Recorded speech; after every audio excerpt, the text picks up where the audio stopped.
All right, welcome back to the show. It's Christine Jewell. We are coming at you today live after my run. So if you're watching me on video, I'm raw and real today with you. I'm very proud to say that I was able to just run my entire loop around the neighborhood, which is very hilly, without stopping. And in my old life, this would have been like a little tiny warm up, and it's just maybe 5 or 6K.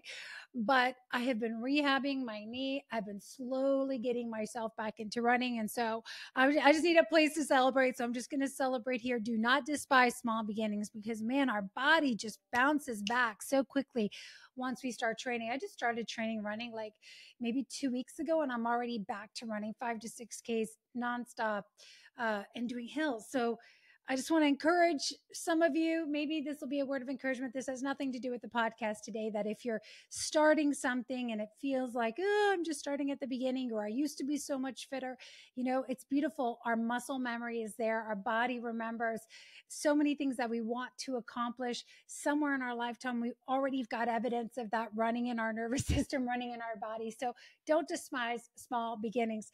And I also have this little thing I got going on. I feel like with God that anytime I'm starting to get discouraged, and I'm starting to go, oh, I'm starting over from scratch, or I've got small beginning mindset going on, right? A small beginning mindset going on. I seem to find a quarter. And it's just so funny because a penny represents something different, a dime represents something different, and the quarter. Every time I see these quarters, it's like God is whispering in my ear, Christine, do not despise small beginning. I'm about to show you something, and the gates are about to open. And so I was just walking out to go for my run, and I saw the quarter on the ground because I was like, oh, I don't want to run. My body feels heavy today. And I was going through the whole mental garbage that we go through. And I thought, you know what? Don't despise small beginnings. I'm just going to start small, right? I'm just going to jog a little bit and see where it goes. And before I knew it, I completed the whole loop and I feel amazing. So that's that. Nothing to do with today's podcast, but maybe a word of encouragement for someone. What I do want to share with you today, especially as we're heading into like the intense part of the holiday season at the time of this release, it's going to be Christmas week. It's beautiful. We're wrapping up 2023. And really what I want to share with you today is just a reflection for my morning meditation, my morning journaling. This morning, I was doing some reading in the psychology of money on happiness and what really makes people happy and what robs people of their joy and their fulfillment. I was cross-referencing the psychology of money, with some biblical context around what gives us joy, what gives us peace, and then truly what robs us of that. And it's just so funny how they're just like, the similar message is repeated over and over again. Yet we all get caught up in this trap of focusing on the things below and not the things above, and getting all caught up in the drama of today, the stress of today, the things that are beyond our control. And we just start plummeting into despair and hopelessness and anger and frustration and feeling stuck and locked up. And it just completely robs us of the peace and the joy that we're seeking. So here's the thing I want to share with you, this verse from Colossians, and then I'm going to share some cross references later. But Colossians says, listen, set your hearts on things above, right? The heavenly things where Christ is seated at the right hand of God. Set our mind on things above and not earthly things.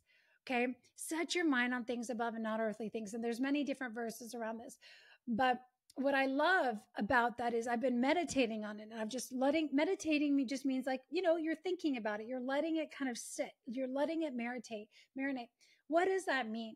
Because if you just hear it sort of like, nah, what is that? Like heavenly things, like in the futures, like sometime after I die, like, but I'm here on earth and I have to react to all the things. My in-laws are coming. My kids are doing this. This is happening with the finances. Things aren't going the way I want at work with the team, whatever. They're not separate, right? They are separate worlds, but we are in this world, but we are also, heaven is also here now, right? The things above are the heavenly things. They're higher in thinking than the worldly thinking. It's a higher level of consciousness. It's the consciousness of God. It's the operating system of the heaven, right? It's the currency of heaven. Even though we're in this world, we're not called to be products of this world. And we see that when we become products of meditating and fixating on the things of the world, we get so heavy so fast. And look, I am not immune to this. I have been going through a season where I have been feeling like wave after wave after wave of heaviness. I had some physical stuff going on. I was trying to figure out, like, I was just sitting with it. I was like, okay, what is this? I was talking to my body, like, my beautiful body is doing this stuff. What is happening with my body? Is it stored grief? Is it sadness? Like, what is going on? So I'm looking at it from all angles. I'm looking at it from the physical, right? What gets to change physically, but also what's happening at an emotional or spiritual level, because everything is first created, right, in the non-physical before it can become physical. And as I've been going through this season of heaviness, and I've been meditating on what is all this sadness or this grief or this, kind of density, really. It feels like a density about it is all. I was journaling this morning, my morning pages. It is all around the temporal things, the temporary things, the things of this world. And I just love that when I do this morning, practice of going through my morning pages. Sometimes I'm free writing, often I'm just free writing to process what's coming up. I get so much clarity. I get so much clarity and perspective and redirection.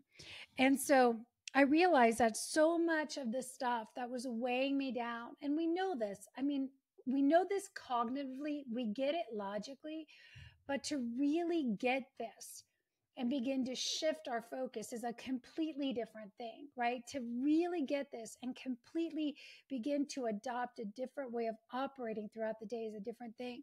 As I look back at the things that were really stressing me out or weighing me down or occupying my thoughts or, affecting my desire for life and joy and everything, it was all temporary things. What the kids were doing, what the kids weren't doing, the kids' schedules that couldn't get moved around, trying to coordinate logistics for people, right? What was happening with certain clients, what's happening with certain projects that we're waiting, financial things that we've been waiting to come through, what's going on with, my extended family, my close family that's traveling here, like, what is going on? And I was meditating and fixating on the things that are beyond my control, right? And we all do this. What things are you fixated on that are beyond even your control? We're so focused on trying to control the external factors that we realize, like, wow, just totally, I can't control him. I can't control what she says. I can't control what the kids do. I can affect, I can influence, I can plant seeds, I can share, right? But I can't really depend on or put my faith in the things of the earth. Otherwise, I will be constantly disappointed, constantly derailed, constantly dejected. And so, what does it really mean to put your focus, put your faith in the things above? Put your heart and your mind on the things above. I want to share some things, because number one, the things above, when we think about what are those things, they're the heavenly things, they're the things of currency, right? And if you don't know what the heavenly things are, well, just look at what is the fruit of the spirit. The fruit is kind of, if you think of a tree is what produces, right, fruit or a vine. So what is the things that are produced in heaven, right? The evidence of the spirit, the evidence of the heavenly things. And so if you are not familiar with Galatians 22 and 23, you could check that out.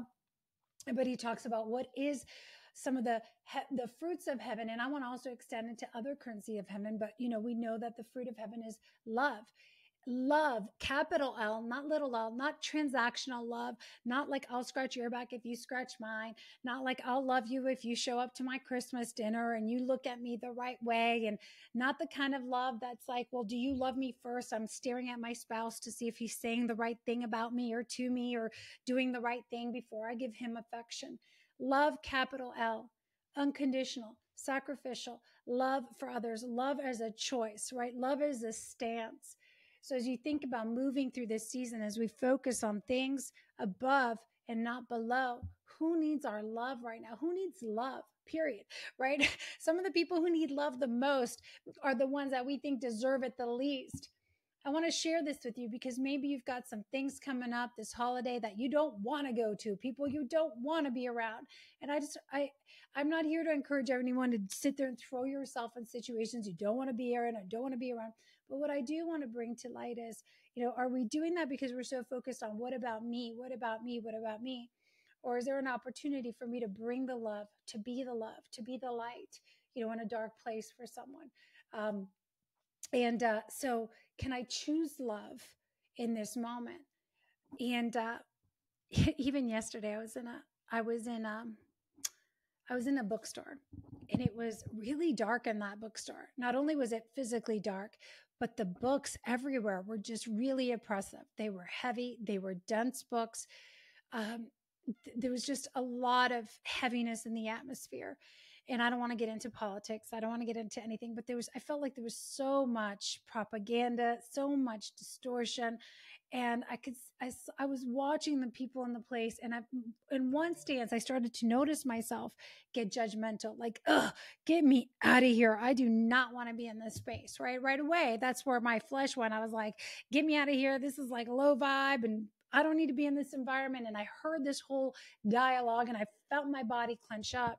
On the other side, I just felt sort of the spirit nudge me and whisper, say, walk through this whole bookstore. Just pray over the bookstore, pray over the people. And I wasn't going and like doing this out loud. I was just walking around the store. And I just started to go, okay, God, like who needs to be blessed right now? Who needs to feel some love this season? Who needs to feel some peace, right? And can I just be a conduit right now as I walk through this door and just pour some love into this atmosphere? And I walked through it, and then the people that I would have really, if I'm honest, I would have really stopped and judged. It was like, oh, those people. I mean, I'm human too. Okay. I do this stuff. I was like, give them an extra dose. Give them an extra dose. And then, it was time to go. And I said, babe, let's go.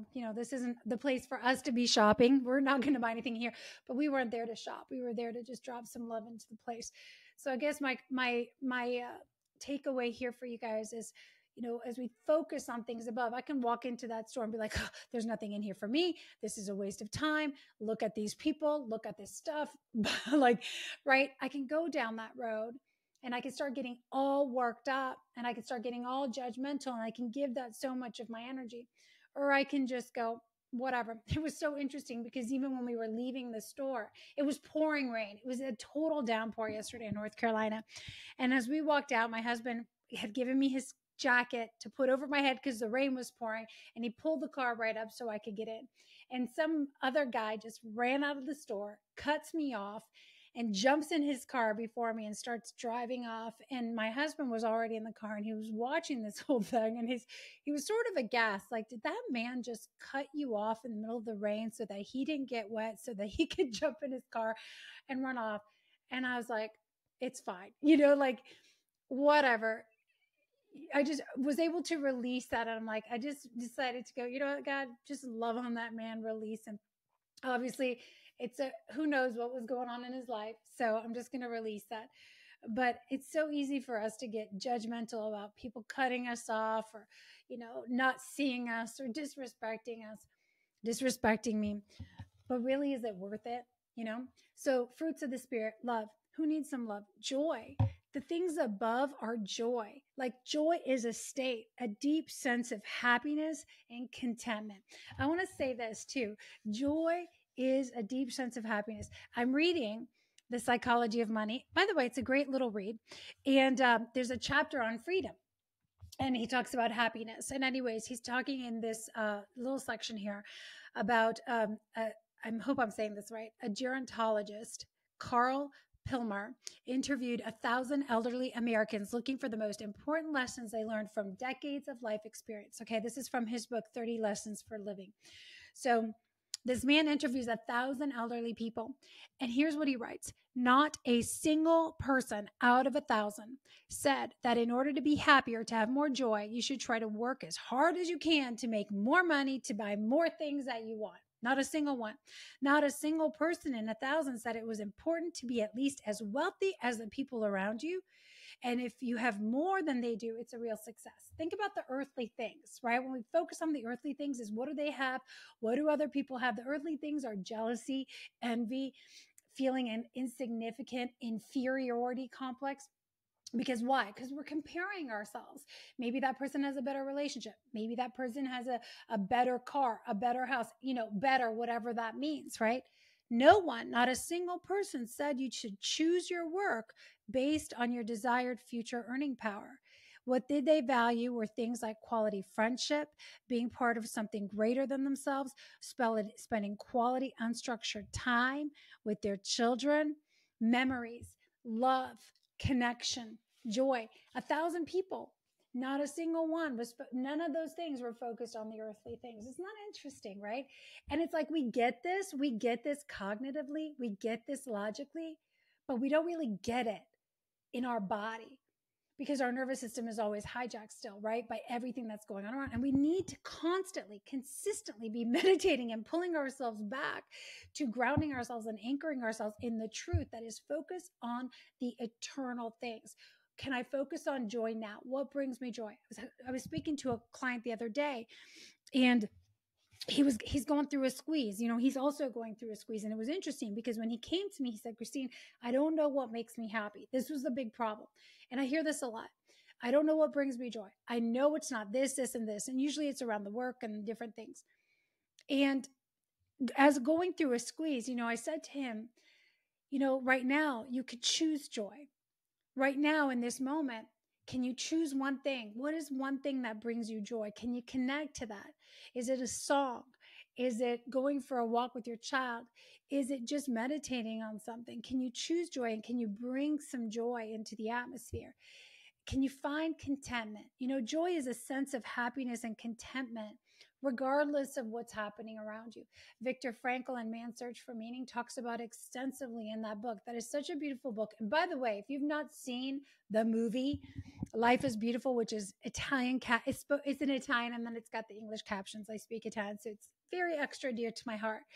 This is his entire thing, is the ones that were in the concentration camps. Viktor Frankl talks about this. He was observing the men and the women in the concentration camps, and the ones who made it out were those who had faith and chose, right, every day, chose joy, chose peace, chose to hope in the future things without being attached to who was going to save them, when they were going to save, when they were going to get out.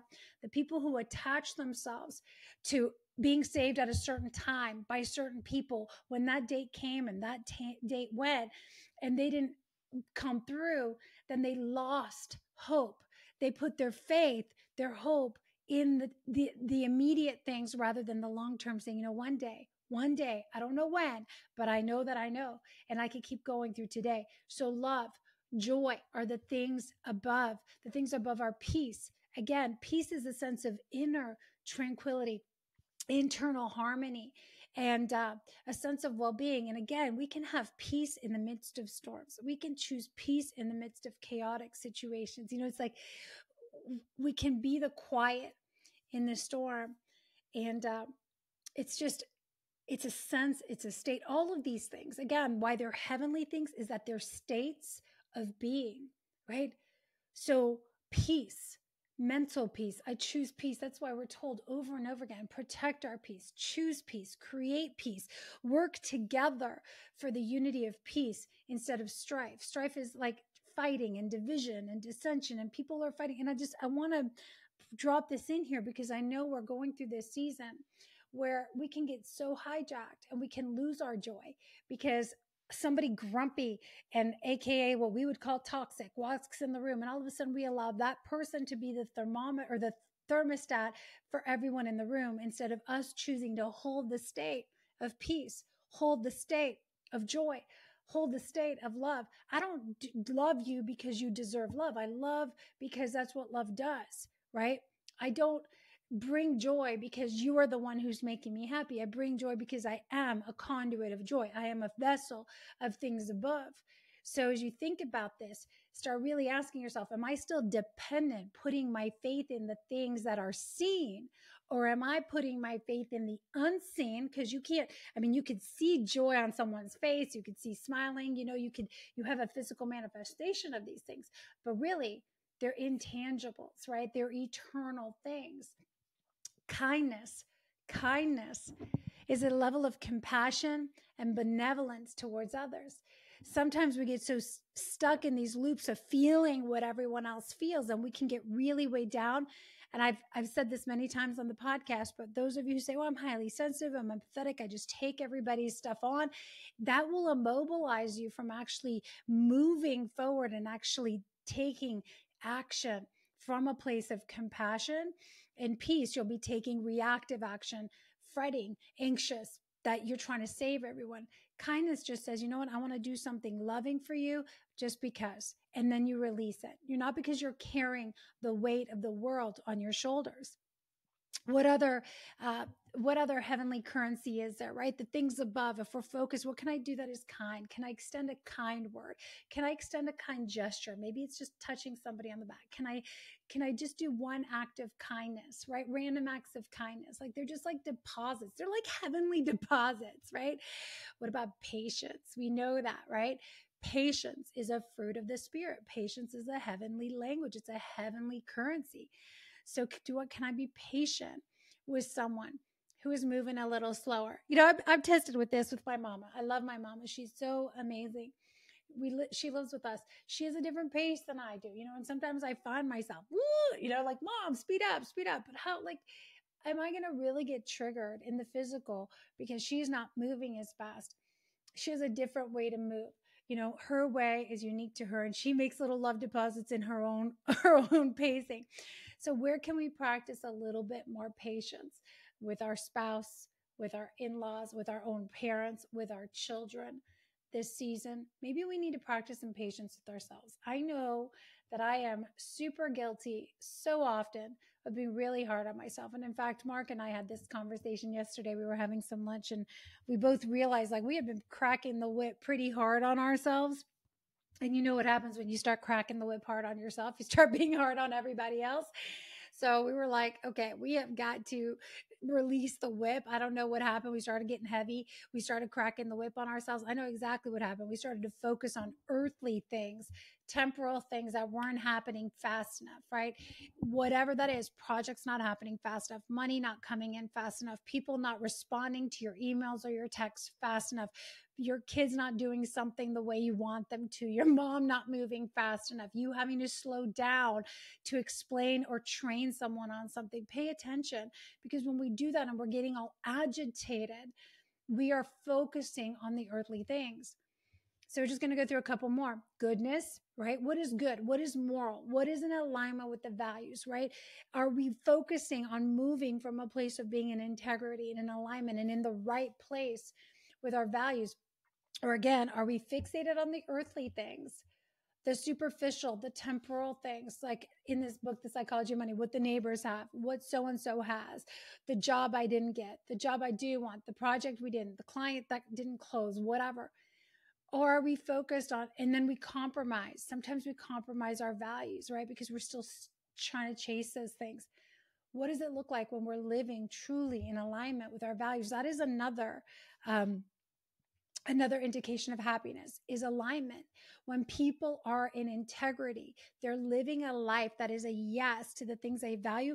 There's integrity. There's a sense of wholeness. When people are living out of integrity with their values, there's an internal turmoil, an internal civil war that ensues. So when we are focused on the things of the earth, the temporary things, and we start reacting and we start compromising our values and we start compromising our peace and we start compromising our joy, we start feeling the internal turmoil. So where do we get to shift? What gets to be put back in order? 3 more I want to go through. Faithfulness. Faith is a currency of heaven. Faith means that we're putting our hope in the things that we cannot see with the physical eyes, right? If we're on this earth and we're like, I got to see it to believe it. I better see it to believe it. That's obviously not faith. I love this Hebrews 11:13. And I personally, guys, I love the Amplified version because it just gives an expanded definition of a lot of the words. The Amplified version says, by faith, right, we understand that the worlds, the universe, the ages were formed and created by the word of God, so that what is seen was not made of things which are visible. What is seen was not made of things that are visible. By faith, we understand that the entire universe is formed at God's command by the spoken words, not from the things that are seen. So, what is faith? Faith is this inherent, it's not just hope, like, oh, I hope, I hope. Faith is a knowing, it's an inherent internal trust and an enduring confidence. If you say, I have faith in that, it's like, it's done. Faith is like, it is done, it is done, it is done. I don't care when, I don't care how, I release the attachment to it. I just know that I know. So if we say, I have faith that this is getting handled, I have faith that this is going to come to pass, that he is a faithful God, whatever then you've got to release that and you stay in that confidence and you're choosing to trust. We don't say, oh, I have faith, but I'm not going to trust you. You don't tell your spouse, I have faith, and then but I'm not going to trust you. And I'm going to, not have confidence that you're going to come through. When we put our faith and our confidence and our trust in God, in the things above, right? That is such a powerful place, right? Now we can see this power and this beauty start to unfold. And here's the thing, when I was looking at through my journal and I was, sometimes we need those reminders. So I've started creating a list of all the things that were once a dream, once an idea, a divinely inspired idea, a desire on my heart, a dream that have already manifested. Meaning they've already taken place. We've already accomplished that goal. We've already opened that business. We've built out those facilities. We've gone to the world championships. We have the amazing marriage. We've got the beautiful house. Like we're living in the exact location that we want. We're doing the most amazing work. Like there's boom, boom, boom. There's just one after another evidence of God being faithful, of the follow through, that these things that were a dream have now become a reality. And it is just giving me even more faith. It solidifies my faith in stretching my vision again, because I know that all things come to pass eventually. I have to release the attachment to the timeline. So faithfulness, this loyalty, this enduring trustability, like this enduring trustworthiness and trusting, and this confidence that's unshakable, that is heavenly currency. That when I focus on that and I just keep doing my projects today, I may not see the results this moment, but I know that I know. Do not despise those small beginnings, right? They start to multiply over time. And before I know it, boom, these things manifest. And that is such a beautiful thing. But when we're focused on the temporal things, like I didn't get the results, we didn't close the deal, the sales aren't coming fast enough, not enough people showed up to that event, we start to lose hope. We start to lose courage. Discouraged means you lose courage. You lose confidence. What happens when you lose courage? You lose confidence. You lose heart. So I'm not focused on the things above. I'm focused on the things below. Faithfulness, fruit of the Spirit, heavenly currency, gentleness. How about this one? Gentleness. Gentleness in words. The book of Proverbs says harsh words create wrath. They create destruction. We know this. We can speak some of the most vile stuff out of our mouth. But gentleness, gentle words, a kind, gentle word can really move things so much more. You hear this thing, we get more bees with honey. And you could speak the truth into people. You could speak the truth and pierce people with the truth, and also do it from a place of humility. Gentleness is like a sense of humility that says, I don't need to overpower you. I don't need to force everything. And gentleness can also be the way that we move through a situation, a difficult season. We guide someone. It can also be the way that you are with your body, with your family. Sometimes we're in this force energy. It's like, hurry up, let's go, let's get things done. And we're like forcing, and we're not gentle. We're not humble. We're just towering and billowing over everyone. We're like exerting all this authority over everyone, but we're exerting it. We're striving, we're demanding it instead of leading from a place of humility. So humility is a sign of nobility, and that gentleness is a fruit of the Spirit. And it just, again, a little deviation. I have all these little stories that pop up, but yesterday I was working. I told you I'm going through some things. My body's been kind of acting up and speaking to me and saying, Christine, slow down, pay attention. And so I know I've learned my lesson. So I'm sitting there and I'm doing some work yesterday on my shoulder and my neck and my back. And as I was working through this, I noticed that I found myself like trying to kind of force the moves a little bit. I'm like, oh, whatever it is, get it out of there, right? And then I thought, oh, no, slow down, be gentle. If you force things, you break things. And you sometimes the less is actually more. In so much of the world thing, it's like more, faster, faster, faster, force it, push it down, grind it out. But the reality is, even as I was working through the body, when I backed off a little bit, when I became more gentle with my body, I gave my body time to respond, time to feel safe. I started to exhale. I started to have some deep breaths. Instead of clenching, my muscles started to relax and things began to boom, unlock, and open. Sometimes we're trying to do body work, right? We might be going through a workout, we might be through stretching ourselves, and we're trying to force it. And instead of actually opening up, it's creating more contraction. We do this with our teams, right? We're trying to get people to go, and we're like forcing them to move at a pace that is contracting, that's creating more pressure, rather than what is the atmosphere that allows more work to get done more effortlessly, right? Sometimes less is more. Less things piled on people's plates, less demands, less, but more of the right things, more of the right structures, eliminating non-essentials, eliminating things that create complexity, eliminating things that just weigh us down and slow us down, and lightening the loads. So I kind of deviated, but I'm going to circle back. The last one here is self-control. When we look at what are the things above, love, right? Patient, kind, gentle, self-control, fruits of the spirit, discipline. What is self-control? It means, hello, I can self-govern myself. Okay. I don't need all these laws and rules and regulations to make sure that I'm not messing up, because I don't have any heart. I don't have, my heart's all postured in the wrong direction. It's I can govern myself. I can practice self-discipline over my own impulsive desires. If I'm just going to be ruled by my impulsive desires, like I'm going to eat everything, I'm going to drink everything, you're just going to react to everyone. The ability to pause, to become self-aware, to become consciously choosing the right way forward versus getting hijacked and just swayed, that is self-control. I can manage the self, the inner self, right? The spirit takes over, right? And becomes stronger, not stronger, but it takes authority over the ego instead of the ego running the show or the flesh running the show. The flesh meaning that superficial part of us that's like, I want it now. I want the candy now. I want the drink now. I want the food now. I want my way now, right? So we can practice these things. So I'm going to go through them again. The fruits of the spirit. These are the things from above: love, joy, peace, patience, kindness, goodness, integrity, moral excellence, right? Faithfulness, confidence and trust in the unseen, gentleness, humility, right? Self-control. These are the qualities that result to a life that is full and rich. And these are the things that money cannot buy. Nothing anyone does can make you that, right? And none of these things are dependent on the external. They are eternal, not temporal.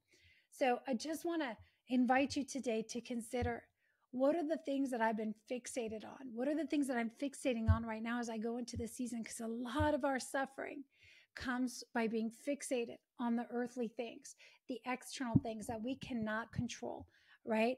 There's so many things. You can't control what your spouse says about you. You can't control what your mom or dad, your parents, even if they're adult parents, you can't control their process of aging. You can't control financial, what's happening in the outside markets. You can plan, you can do your best, but at some point we've got to release, right? Financial instability, job shifting, environment shifting, concerning yourself with the stability of the employment or the people, right?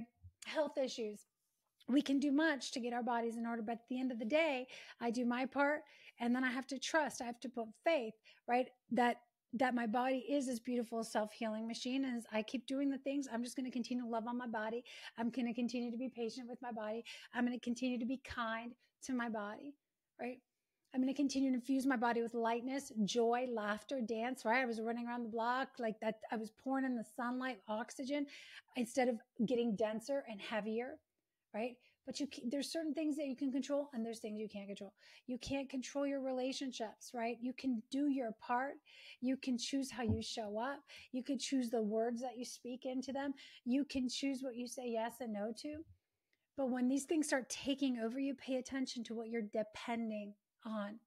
So all of these things, material possessions, right? Excessive focus on acquiring things or by a certain timeline, a certain amount.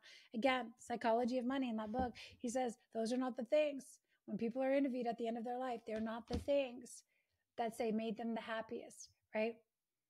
Comparison, social status, performance pressure, fixating on the future, what's going to happen with the government, who's going to win the election, what's going to happen with the war, technology overload, right? Constantly being connected to the noise of the world. These are all the earthly things, all the noise, all the pressure to stay on top of the news, all the pressure to stay. There's so much information. If you were plugged in 24/7 and you never unplugged again, there's no way you could hold it on. In fact, the human brain was not made to just hold information. It was made to create, right? To be in creation mode, to have ideas, to flesh them out, to be in the play and the creation, not to be a supercomputer of just holding and hoarding information. We're like a pass through. We have access to information, right? We can access things in the collective. We can always come and pull, but not to try to pull it all in. So just as we wrap today, I want to invite you to consider as you head into this holiday season, as you start to wrap up the year and you start looking ahead, what will you focus on? What will you focus your thoughts on? What will you focus your heart on? What will you focus your actions towards? Because one way is truly the path that is life-giving, that amplifies us, that multiplies us, that makes us lighter, that gives freedom and joy and fulfillment. And the other one is heavy. It's a heavy path. So I want to finish where I started, right? But really, again, listen, set your hearts and mind on things above and not on things of this world, because we're only in this world for but a moment. You are an eternal being. You are a spiritual being.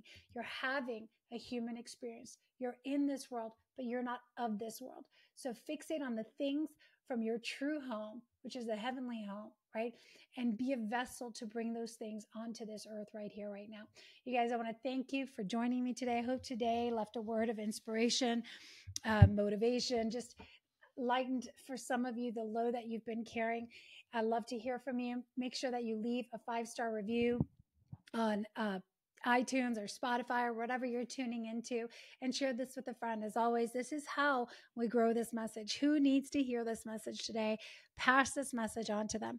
Until next time, I wish you a very happy holiday season if you're still listening to this around the holidays. Otherwise, have a beautiful day, a beautiful week ahead, and we will see you in the next episode.